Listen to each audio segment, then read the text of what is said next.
एक अमीर इंसान था। उसने समुद्र में अकेले घूमने के लिए एक नाव बनवाई।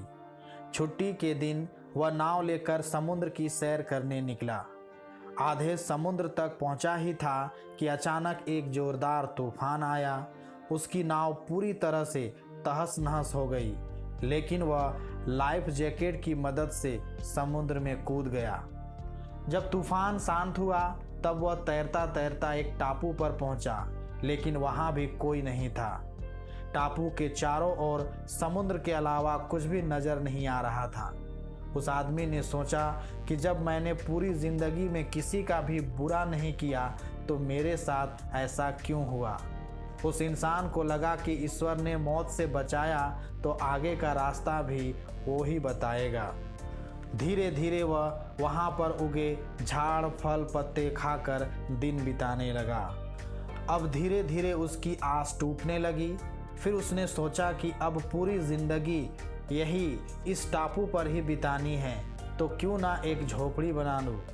फिर उसने झाड़ की डालियों और पत्तों से एक छोटी सी झोपड़ी बनाई।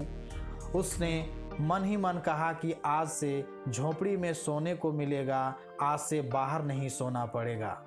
रात हुई ही थी कि अचानक मौसम बदला। बिजलियां जोर जोर से कड़कने लगी। तभी अचानक एक बिजली उस झोपड़ी पर आ गिरी और झोपड़ी धधकते हुए जलने लगी। यह देखकर वह इंसान टूट गया। आसमान की तरफ देखकर बोला, हे भगवान, ये तेरा कैसा इंसाफ है। तूने मुझ पर अपनी रहम की नज़र क्यों नहीं की। फिर वह इंसान हताश होकर सर पर हाथ रखकर रो रहा था कि अचानक एक नाव टापू के पास आई। नाव से उतरकर दो आदमी बाहर आए और बोले कि हम तुम्हें बचाने आए हैं। दूर से इस वीरान टापू में जलता हुआ झोपड़ा देखा तो लगा कि कोई उस टापू पर मुसीबत में है। अगर तुम अपनी झोपड़ी नहीं जलाते तो हमें पता नहीं चलता कि टापू पर कोई है। उस आदमी की आंखों से आंसू गिरने लगे। उसने ईश्वर से माफ़ी मांगी और बोला कि हे भगवान, मुझे क्या पता था कि तूने मुझे बचाने के लिए मेरी झोपड़ी जलाई थी।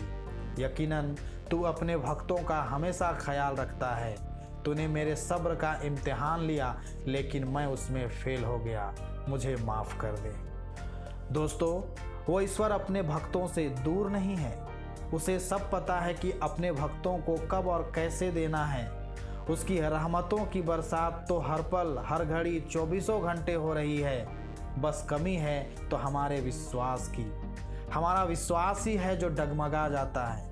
जब एक सांसारिक पिता ही अपने बच्चे को दुख तकलीफ़ों में नहीं देख सकता है, तो जिस पिता ने इस सृष्टि की रचना की है वो भला कैसे अपने बच्चों को बीच मझधार में छोड़ सकता है। दिन चाहे सुख के हों या दुख के, प्रभु अपने भक्तों के साथ हमेशा रहता है। और हाँ, एक बात और, जब वह व्यक्ति इतने महीने तक उस वीरान टापू पर फल पत्ते आदि खाकर बिना बिस्तर के सोकर महीनों तक रह सकता है, तो हम हमारे ही भले के लिए मनपसंद खाना, मनपसंद बिस्तर पर सोकर क्या कुछ दिन घर पर नहीं रह सकते। धन्यवाद।